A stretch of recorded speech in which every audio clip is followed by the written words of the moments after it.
Hello students, a very good morning to all of you and I hope you all are fine and fit at home और आप अपना जो work है वो continuously proper way में कर रहे हैं। So students, class 11th history की बात करें, इसमें हम रिवीजन करेंगे हमारे chapter and that is industrial revolution. Industrial revolution it means औद्योगिक क्रांति। औद्योगिक क्रांति के बारे में थोड़ा सा डिस्क्रिप्शन में आपको बताती हूँ कि जब यूरोप की हम बात कर रहे हैं, मेनली हमें पता है कि हमारी 11th हिस्ट्री में हम वर्ल्ड हिस्ट्री पढ़ रहे हैं। ओनली जो भी चैप्टर्स हैं हमारे सारे के सारे वो किससे रिलेटेड हैं? वर्ल्ड हिस्ट्री से रिलेटेड हैं। तो इसमें हम पढ़ेंगे इंडस्ट्रियल रिवोल्यूशन के बारे में। सबसे फर्स्ट ऑफ ऑल जो इंडस्ट्रियल रिवोल्यूशन थी वो स्टार्ट हुई थी यूरोप से। अब यूरोप से औद्योगिक क्रांति के शुरुआत होने के, चाहे वो एग्रीकल्चर रिवोल्यूशन हो, कृषि क्रांति हो, औद्योगिक क्रांति हो, दोनों की स्टार्टिंग यूरोप से ही मानी जाती है और मेनली इंग्लैंड का जो टाइम पीरियड था इंग्लैंड से मानी जाती है। तो इसमें आज हम डिस्कस करने वाले हैं इंडस्ट्रियल रिवोल्यूशन के बारे में कि जो औद्योगिक क्रांति थी वो किस प्रकार से, कहाँ से स्टार्ट हुई और क्या रीजन थे कि वहां पर जो इंडस्ट्रियल रिवोल्यूशन थी वो आई थी। So let's continue the class. Industrial revolution means the changes in British industrial development between 1760 to 1820। देखो, इंडस्ट्रियल रिवोल्यूशन की जब हम बात करें तो कोई ये टाइम पीरियड नहीं होता इसका कि ये एकदम से स्टार्ट हो गई या 2 या 4 साल के अंदर हम कह सकते हैं कि उसको हमने रिवोल्यूशन का नाम दिया। जब इंडस्ट्रीज में चेंजेस आने स्टार्ट हुए और कह सकते हैं कि प्रोडक्शन में अचानक से कह सकते हैं कि जो वृद्धि होने लगी कि किस प्रकार का जो सामान था, गुड्स था, वो बनने लगा था, किस प्रकार से मशीनों का प्रयोग होने लगा था, ये सारी की सारी चीजों को नाम दिया जाता है इंडस्ट्रियल रिवोल्यूशन का। तो उसके बाद टाइम पीरियड था 1760 से लेके 1820 तक, 1820 तक का एक लंबा पीरियड टाइम बताया गया है। 60 से 20 इट मीन्स करीब करीब हम कह सकते हैं कि 40 से और 60 वर्षों के टाइम पीरियड के दौरान जो भी इन्वेंशन हुए, चाहे वो मशीनों के रूप में हुए थे, बड़ी बड़ी इंडस्ट्रियों के सेटअप होने के रूप में हुए थे, उन सभी चेंजेस को जो कि उद्योगों में परिवर्तन आए, उन सभी को नाम दिया गया था इंडस्ट्रियल रिवोल्यूशन का। अब उसके बाद हम बात करते हैं आगे इसमें कि जो ब्रिटिश इंडस्ट्रीज थी उसी को नाम दिया जाता है, वहीं पर नाम दिया गया था इसको इंडस्ट्रियल रिवोल्यूशन का। ब्रिटेन में ही नाम क्यों दिया गया था? क्योंकि सारे के सारे मेन चेंजेस कह सकते हैं वो कहाँ से स्टार्ट हुए थे? वो सारे के सारे स्टार्ट हुए थे ब्रिटेन से। The term industrial revolution was used by European scholars. अब इसको क्रांति का नाम देना यानी कि रिवोल्यूशन का नाम देना कहाँ तक कह सकते हैं कि उचित था? क्योंकि जो स्कॉलर्स थे उन्होंने, यूरोपियन स्कॉलर्स मेनली, उन्होंने नाम दिया इसको इंडस्ट्रियल रिवोल्यूशन का। और रिवोल्यूशन का मतलब है कि अचानक से चेंजेस ना आके हमें कहीं ज्यादा परिवर्तन देखने को मिलते हैं जहां पर, तो उस टर्म के लिए यूज कर सकते हैं हम रिवोल्यूशन वर्ड को, क्रांति वर्ड को। अब बात करेंगे हम इंडस्ट्रियल रिवोल्यूशन के स्टार्ट होने का टाइम पीरियड। अब उसके बाद जो स्कॉलर्स थे जिन्होंने इसको रिवोल्यूशन का नाम दिया वो कौन कौन थे? मेनली जॉर्ज मिलेट, फ्रांस के जॉर्ज मिलेट थे जिन्होंने नाम दिया था रिवोल्यूशन का। जर्मनी के कह सकते हैं फ्रेडरिक एंजल्स थे, जर्मनी के फ्रेडरिक एंजल। फ्रांस के कौन थे? माइकल। और इंग्लैंड के अर्नोल्ड टॉयनबी। ये तीनों ही स्कॉलर्स ऐसे थे जिन्होंने जो इंडस्ट्रीज में चेंजेस आए, धीरे धीरे परिवर्तन आया यूरोप में, इंग्लैंड में, उन सभी को नाम दिया गया था इंडस्ट्रियल रिवोल्यूशन का।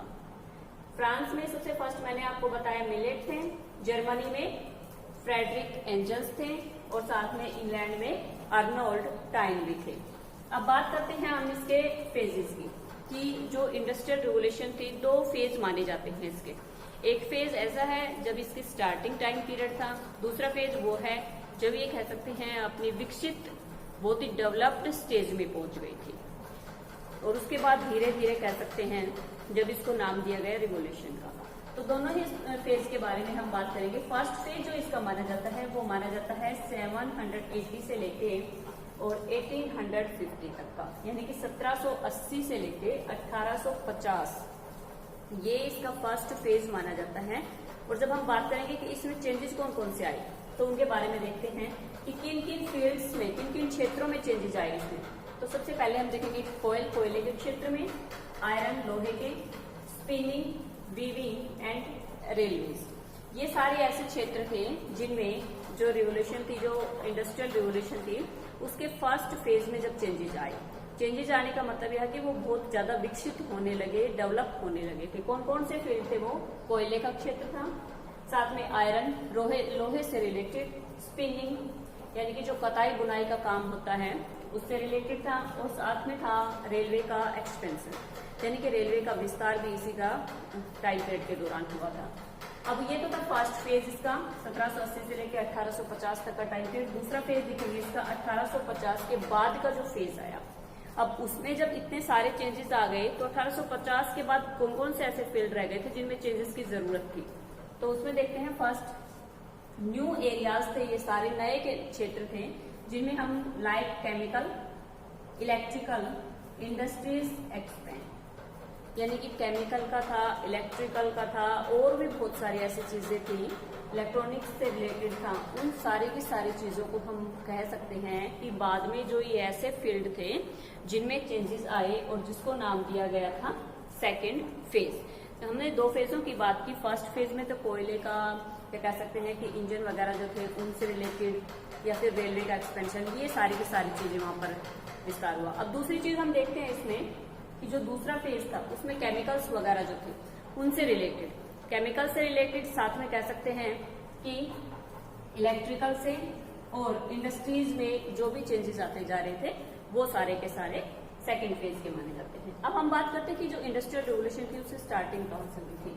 Why industrial revolution started in Britain? Britain में क्यों स्टार्ट हुआ, क्या कारण थे कि ब्रिटेन में इंडस्ट्रियल रेवोल्यूशन के स्टार्ट होने? सबसे फर्स्ट देखेंगे कि पॉलिटिकल स्टेबिलिटी थी वहां पर, यानी कि राजनीतिक स्थिरता थी।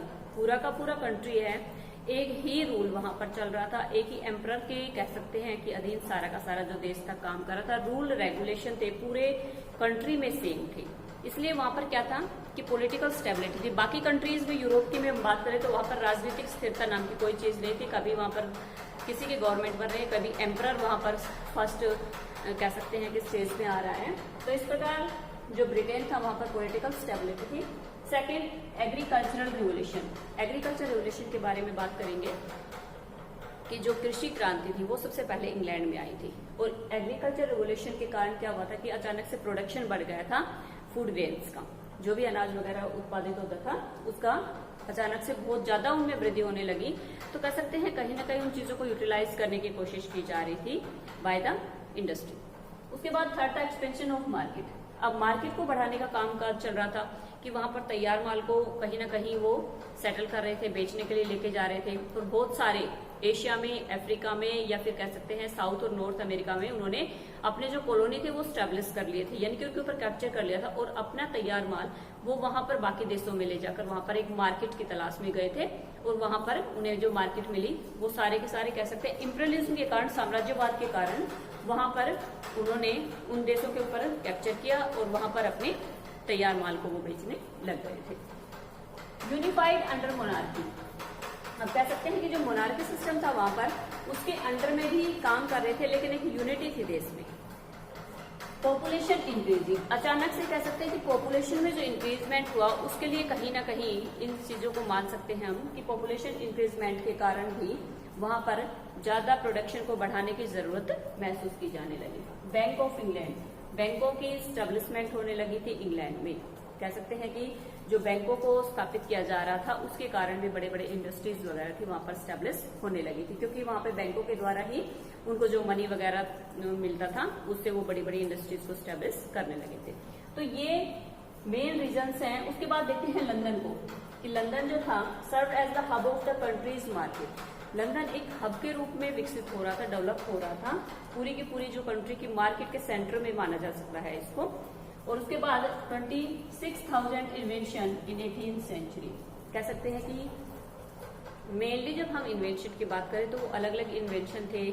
कह सकते हैं कि कोई ही इन्वेंशन था जो यूज में आ रहा था, लेकिन करीब करीब 18वीं शताब्दी के आसपास कहते हैं कि 26,000 के आसपास इन्वेंशन किए गए थे, यानी कि जो आविष्कार हुए वो कितने थे, 26,000 के आसपास थे 18th सेंचुरी की बात करें तो ये सारे रीजन थे जिसके कारण कह सकते हैं कि जो इंडस्ट्रियल रिवोल्यूशन थी वो सबसे पहले कहाँ पे स्टार्ट हुई थी, सबसे पहले वो इंग्लैंड से स्टार्ट हुई थी।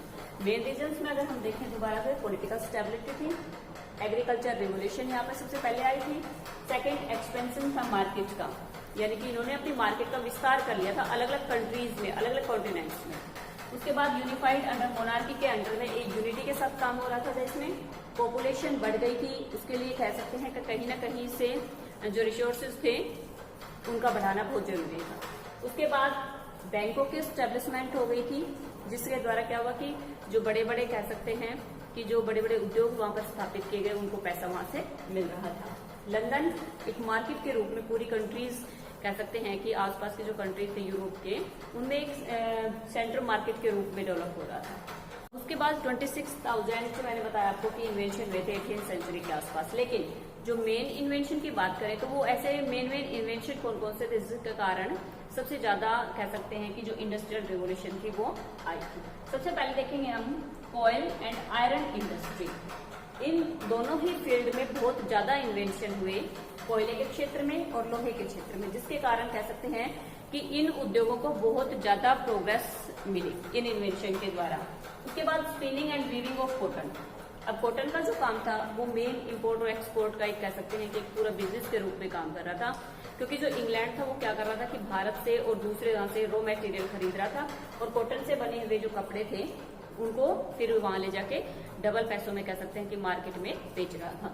तो ये एक मेन कह सकते हैं कि एक बिजनेस के रूप में था कॉटन का।